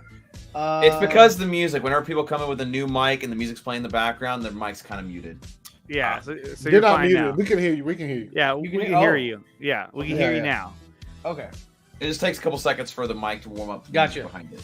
gotcha. Okay, so Ryan, now that you're here, what do you think of this bit of news that there is not going to be massive reshoots and rewrites, according to sources close to the production of the Flash? I trust no sources, no matter who they are. So there could be no reshoots, massive reshoots, minor reshoots. Every movie has reshoots, so Yes. they all do that shit. I really don't care until the movie comes out and we're able to see it in theaters. Is it going to be something awesome, or is it going to be a monstrosity? Usually, movies that are fixed in the 11th hour tend to suck. Hmm. 'Cause you can because, tell. because they weren't originally, the narrative has changed, so sometimes it's just missing something, just like Snyder Cut and all that. You can tell that it was Yeah. missing something, but other movies as well, you can tell with the editing, they try to repurpose footage, things like that, just to sort of try to manipulate what the story was supposed to be, because they, for whatever reason, feel that it didn't hit the mark with test audiences or with the executives or whoever. But yeah, so I mean, unfortunately, Mr. Muschietti, his Flash film has been butchered. And is it for the better, for the worse, as far as like just being a movie on its own?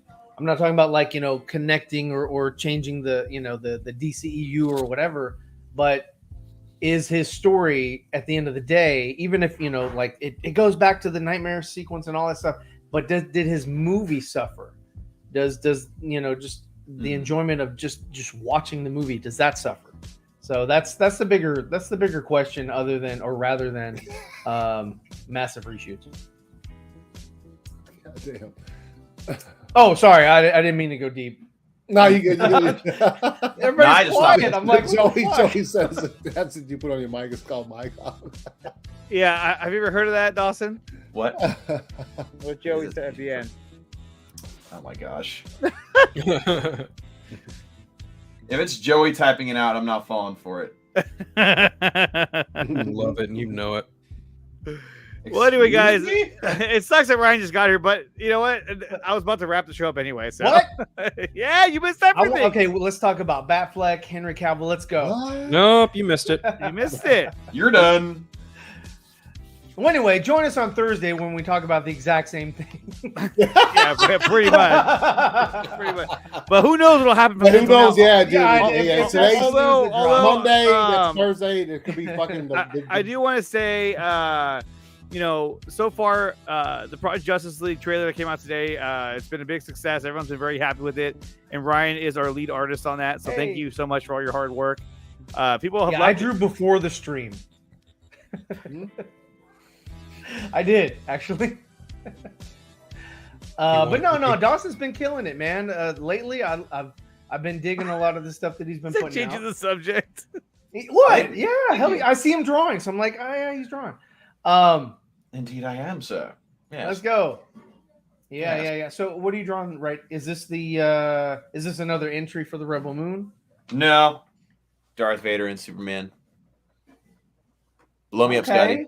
No, that's just. Oh, nice. See, I like your poses, man. They're getting a lot more dynamic, we'll say. Gracias. Namaste. Yeah. No, I don't do yoga. Mariska Hargitay. Mariska Hargitay. Mariska I knew you Hargitay. was gonna say. Oh shit. Okay, well, so with that being said, I mean, Let's did we start talk off- about the big news? which was The Warner Brothers Discovery talking to Zach. I mean, are we talking about that? When did that happen?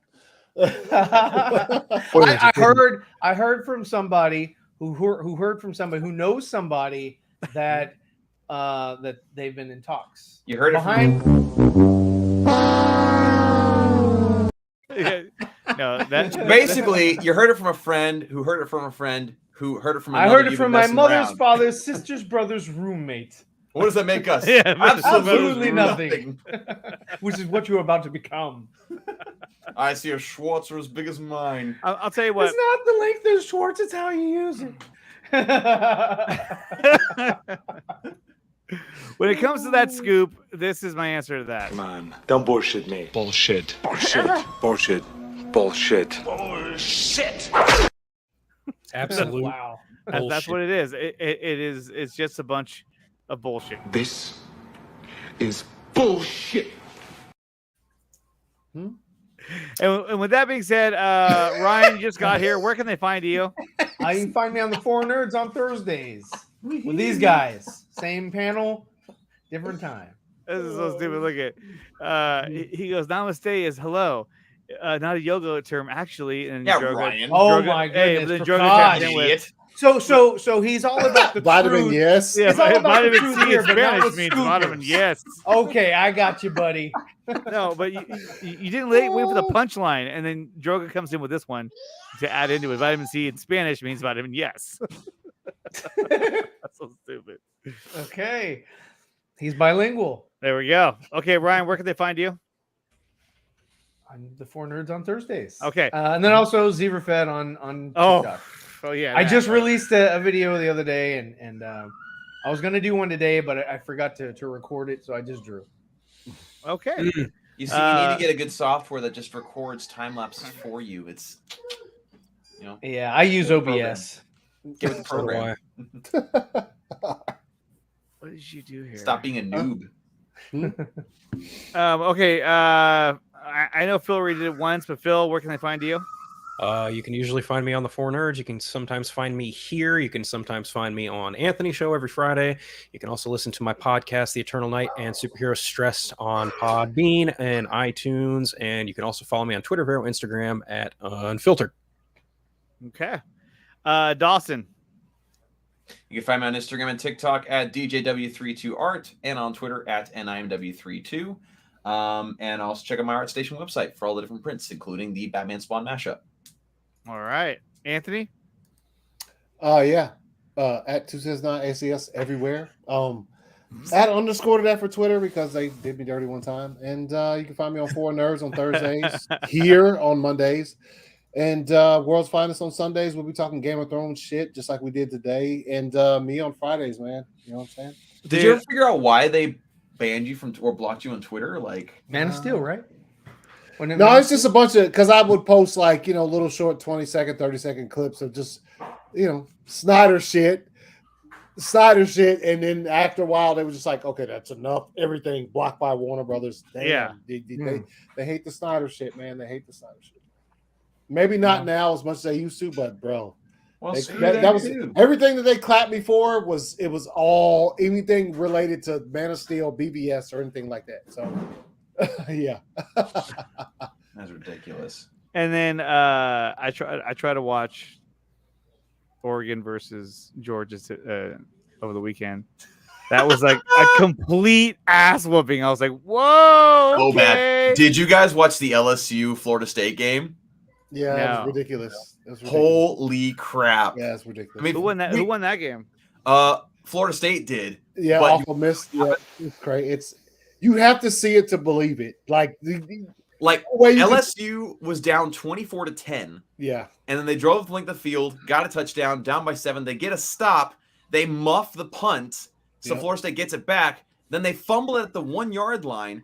And What? LSU gets it yeah. back. LSU drives it 99 yards down the field for a touchdown, throwing a touchdown with 1 second left, or I guess as time expired. Yes. Need the PAT to force overtime. The PAT was blocked. Yeah. Oh god. Yeah, it was wild, dude. Yeah. And I sat there as the guy was about to kick it, being like, for this kicker's sake, please don't miss it. Please don't miss it. And then it was Also, blocked. there was also a team, and I can't remember. I think it was Appalachian State. They scored 40 points in the fourth quarter. So there you go. So if you're looking at some ridiculousness in Oh college yeah, football, Appalachian State against 40 Michigan. points in the fourth quarter. You know what? I 40. How do you to do ask that? Ray about that. Yeah, That's ridiculous. 40 points. that in the was an fourth epic quarter. block. It was a block field goal, wasn't it? Appalachian State is gonna beat Michigan. Oh, man. That Yeah. was a huge one. Yeah. All right, guys, That's that's gonna do it for the show. Thank you to everybody who came out here, Ryan, Phil, Dawson, and Anthony as well. And we will see you guys next week for another episode of the Nicotina Show. Like, share, and subscribe.